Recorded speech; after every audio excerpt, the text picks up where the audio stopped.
안녕하세요. 남간사관학원의 남간입니다. 오늘은 이전 영상에 이어서 순환기계 마무리를 해볼게요. 혈압 조절 기전은 어떻게 되냐, 신경성 조절이랑 액성 조절로 크게 나누는데, 신경성 조절의 첫 번째는 심장 조절 중추가 있어요. 그게 뭐냐? 숨내. 여러분 연수라고 좀 알고 계시면 되는데, 연수는 숨쉬기에 관여하는 호흡 중추예요. 호흡 중추. 근데 호흡 중추라고만 외우시면 안 되고 그냥 생명 중추로 외워두세요. 생명에 관여되는 건 다 얘가 합니다. 호흡도 관여해, 심장 조절도 관여해, 혈관에도 관여해, 구토에도 관여해, 모든 걸 다 관여해요. 그래서 생명 중추를 기억하시는 게 더 좋습니다. 어떤 기능이냐? 혈액 내 탄산가스 농도가 증가하면 숨내 혈관 조절 중추가 흥분해서 혈관을 확장시킨다가 이 신경조절 중에 하나인데 여러분 시험에 나올 일이 없어요. 그냥 연수만 공부하세요. 연수가 뭐다? 호흡도 조절하고 혈관, 심장 다 조절해서 생명 중추다를 기억하시는 게 중요해요. 시험에 굉장히 잘 나옵니다. 호흡 중추로도 잘 나오고요. 꼭 기억하십시오. 교감신경계 자극에 의한 조절. 앞에서 교감신경계가 활성화되면 혈압이 상승한다고 알려드렸었어요. 그쵸? 어떻게 상승하느냐 간략하게만 알려드릴게요. 나중에 신경계 가서 공부하시면 되니까요. 심박동수, 심장 수축력, 심박줄량 다 증가시키고 혈압까지 증가시킵니다. 그리고 소동맥의 혈관을 수축시켜요. 동맥의 혈관이 수축되면 어떻게 돼요? 말초저항이 증가하죠. 말초저항이 증가하면 혈압이 상승한다는 거죠. 그리고 정맥혈관도 수축시켜요. 그럼 정맥 활류량이 증가하겠죠. 정맥 혈관이 수축되면 여기서 어떻게 보면 정맥의 활류가 증가해요. 심장으로 돌아가는 양이 증가해요. 활류가 증가하면 심장의 혈액량이 늘어날 테니까 혈압이 상승하죠. 그래서 여러분이 앞에서 알려드린 혈압이 상승하는 원인들을 좀 공부하셨으면 이런 게 굉장히 쉽게 적용이 돼요. 그래서 혈압 조절 기전은 이렇다. 교감신경계가 활성화되면 상승한다. 꼭 암기하셔야 됩니다. 나중에 교감신경계 자극 시험에 굉장히 잘 나와요. 그리고 액성 조절은 여러분 시험에 교감신경에 비해서는 잘 나오진 않지만 가끔 나올 수 있어요. 그게 뭐냐? 레닌, 안지오텐신, 알도스테론 시스템이라는 거예요. 벌써부터 어렵죠. 레닌은 신장에서 분비하는 애예요. 요거부터 좀 보고 갈게요. 그림을 보면서. 신장이잖아요. 신장에서 뭐가 분비된다고요? 레닌이 왜 분비되냐? 혈압이 떨어지면 레닌이 분비됩니다. 나중에 여러분이 또 배우시겠지만 신장은 여과 기능이에요. 노폐물을. 그래서 노폐물을 배출하려면 이 압력이 충분해야 촘촘한 이 망에서 여과가 돼서 소변이 만들어져요. 근데 이 압력이 뭐냐? 혈압이에요. 혈압이 높지 않으면 소변이 만들어지지 않습니다. 그래서 혈압이 낮으면 레닌이 활성화돼서 소변을 만들 수 있게 기능을 해주는 거예요. 그래서 레닌이 무슨 기능이 있느냐? 간에서 분비되는 이 안지오텐신호겐을 안지오텐신 1으로 바꿔줘요. 이 레닌이 작용해서 안지오텐신 1으로 바꿔주면 이 폐에 있는 ACE라고 있거든요. 어려운 용어지만 영어로 얘기하면 안지오텐신 컨버팅 엔자임이라 그래서 안지오텐신 전환 효소예요. 안지오텐신 전환 효소. 그래서 안지오텐신 1을 2로 바꿔줘요. 얘가 안지오텐신 1을 2로 바꿔주는 거죠. 이 안지오텐신 2가 어떤 기능이 있느냐? 혈관을 수축시켜요. 수축시키면 혈압이 상승하겠죠. 혈관 수축 기능이 자체적으로도 있고 이 외에 얘가 부신피질에서 뭐를 분비하게 하느냐? 알도스테론을 분비하게 합니다. 알도스테론. 나중에 여러분 내분비계 가면 배울 예예요. 내분비계 가면 배울 거고 이 알도스테론이 무슨 기능이 있느냐? 신장에서 나트륨 제흡수를 늘려요. 제흡수를 많이 하게 되면 소금이 들어왔어요. 우리 몸에 다시 제흡수를 많이 해서 소금이 들어오면서 뭐가 같이 들어올까요? 물이 같이 들어옵니다. 그래서 물이 같이 들어오기 때문에 혈액량이 올라가겠죠. 혈액량이 올라가면 뭐다? 혈압이 상승한다. 이런 기전에 의해서 혈관수도 수축시키고 이 물이 많이 들어오게 해서 혈액량이 늘어나면 혈압을 상승시키는 기능이 이 액성 조절이에요. 그래서 이걸 레닌, 안지오텐신, 알도스테론 시스템이라고 하는 거죠. 라스라고 얘기해요. 여러분 시험에 나올 일은 없어요. 레닌, 안지오텐신, 또 알도스테론이 있잖아요. 알도스테론 시스템, 레닌, 안지오텐신, 알도스테론 시스템, RAS, RAAS 이렇게 부르기도 하는데 여러분 시험에 나올 일은 없고, 그래도 알도스테론은 여러분 시험에 내분비에서도 좀 나올 수 있기 때문에 여기서 미리 좀 알아두시라고. 조금 어려우신 분들은 공부를 안 하셔도 괜찮습니다. 하지만 알도스테론은 기억하셔야 돼요. 혈압을 상승시키겠다. 그리고 레닌도 혈압을 상승시키는 호르몬으로 좀 외워두실 필요가 있어요. 시험에 좀 나올 수 있습니다. 이 두 가지는 당연히 고득점자용이에요. 알도스테론은 고득점자 아니시더라도 좀 외워두시고, 고득점을 원하시는 분은 레닌까지 꼭 알아두시면 좋을 것 같아요. 자, 드디어 림프계가 나와요. 림프계가 뭐냐? 림프계는 조직 속 액체 성분을 정맥계를 통해 심장으로 돌려보내는 역할. 일단 이렇게만 좀 알아두시고, 그럼 림프가 뭐냐? 조직액 중 모세림프관으로 흡수된 액체. 그래서 조직액은 모세혈관으로부터 조직으로 빠져나간 삼출액을 얘기해요. 그래서 앞에서도 말씀드렸지만 모세혈관은 굉장히 가느다해서 주변 조직에 주고받는다 그랬잖아요. 이 와중에 대부분은 정맥을 통해서 되돌아갑니다. 여기가 정맥이면 주고받다가 대부분 정맥을 통해서 정맥 환류로 해서 심장으로 들어가요. 하지만 이렇게 주고받다 보면 빠져나온 애들이 있을 거 아니에요. 이게 삼출액이고 이게 조직액인 거예요. 이런 애들은 그러면 고여 있으면 부종을 초래할 거 아니에요, 주변에. 그래서 이런 애들을 다시 순환으로 돌려보내주는 게 이 림프계의 기능이에요. 그리고 이런 삼출액들을 림프라고 한다는 거죠. 그래서 혈전과 성분은 비슷하지만 백혈구, 특히 림프구가 많다는 거죠. 이게 시험에 요거는 잘 나오지 않아요. 알아두시면 좋겠지만. 그럼 림프의 작용은 뭐냐? 기본적으로 림프는 식균 작용이 있습니다. 백혈구도 식균 작용이 있듯이 식균 작용이 있고 특수 면역 작용도 해요. 그래서 면역 작용도 한다. 어렵게 외우지 마시고 식균이랑 면역 작용. 그럼 림프계는 다 이 작용을 하는 거예요. 식균이랑 면역 작용. 그래서 필히 알아두세요. 림프계는 식균 면역 작용을 한다. 꼭 알아두시고, 림프관, 관이잖아요. 그래서 정맥보다 얇고 혈관계통과 달리 말단에서 심장으로 일방향으로.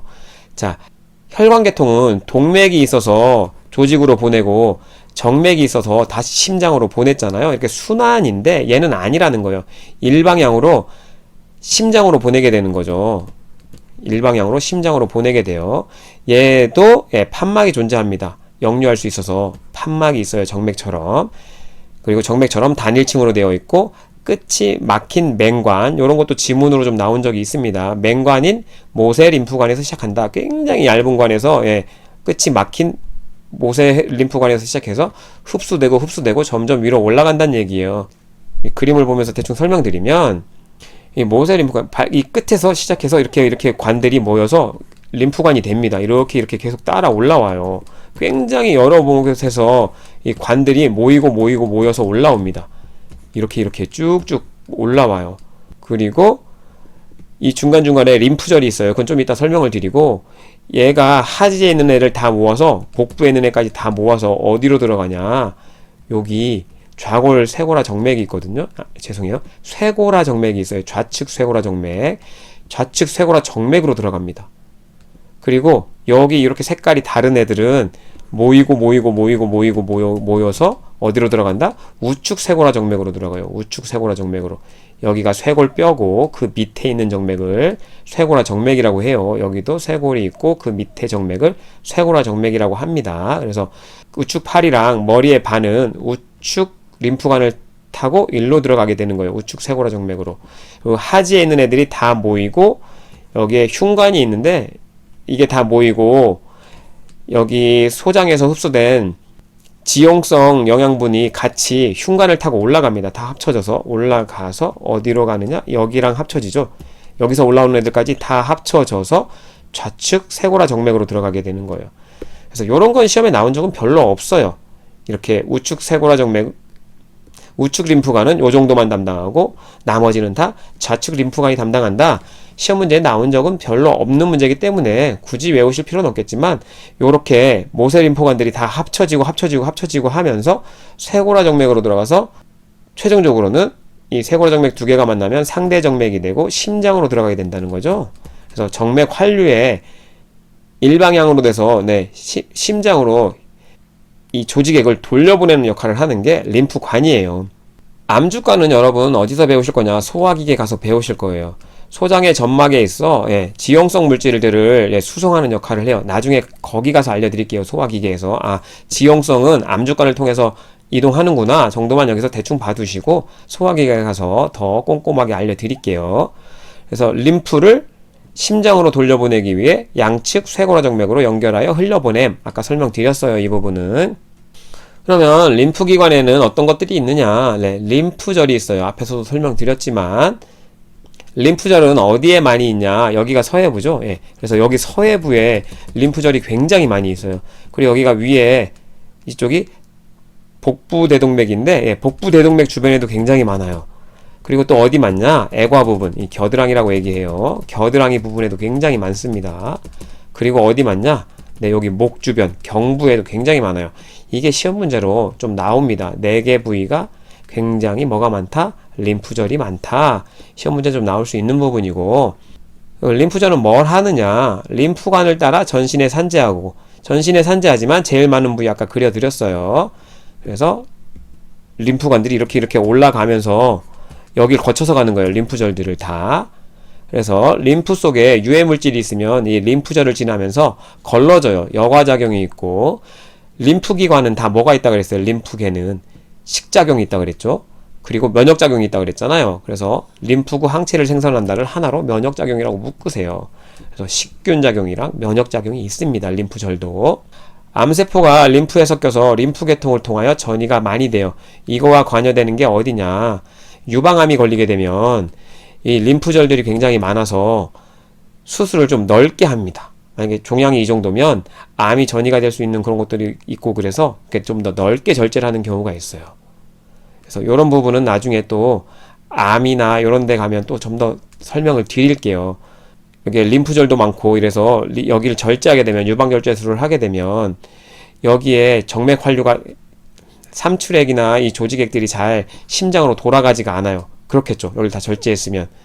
그래서 이거와 관련한 간호도 여러분 시험에 좀 나올 수 있는데 추후에 다시 알려드릴게요. 여기서는 너무 많은 내용이 전달되시면 힘들 수 있어서 요 정도만 하고, 알려드린 것처럼 어디에 맞냐? 서해부, 애과, 목 주변, 복대동맥.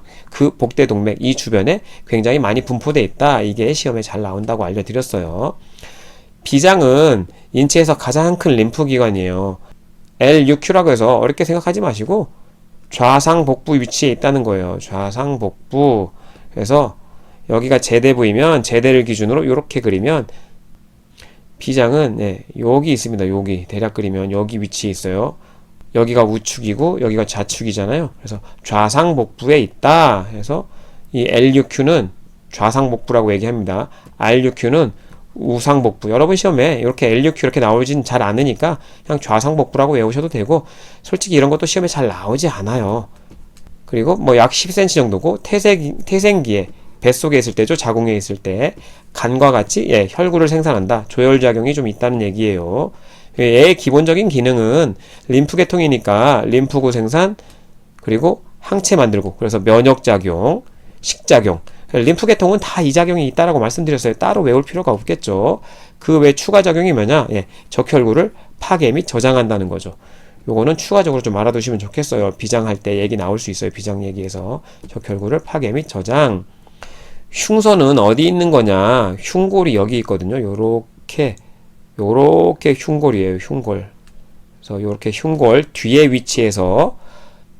위치에 있는 림프기관이 흉선이에요. 그래서 흉골의 흉골병 바로 후방에 위치하는 납작한 림프기관 해서 흉선이라고 얘기합니다. 흉선은 어릴 때는 이 정도 되고 사춘기의 최고 크기에 달해서 이 정도로 커져요. 그 이후에 점차 퇴화해서 점점 작아진다는 거죠. 그래서 이런 걸로도 시험에 나왔었어요. 사춘기의 최고죠. 점점 퇴화한다. 그 림프기관이 뭐냐? 흉선이라는 것도 시험에 이렇게 나왔던 적이 있기 때문에 이런 것도 좀 기억하시면 좋겠습니다. 기능은 림프구 생산의 항체 생산, 그래서 면역작용이죠. 면역만 하냐? 당연히 림프기관이니까 어느 정도 식작용도 있겠죠. 이렇게만 기억하시면 될 것 같아요. 그 외에 림프기관은 편도는 많이 들어보셨을 거예요. 편도는 크게 구개편도, 인두편도, 설편도 이렇게 나눠요. 얘도 림프계의 일종이니까 당연히 식작용, 면역작용 같이 해요. 여러분 시험에 편도는 기능이 없어서 뭐 절제에도 무방하다 이렇게 나오면 오답인 거죠.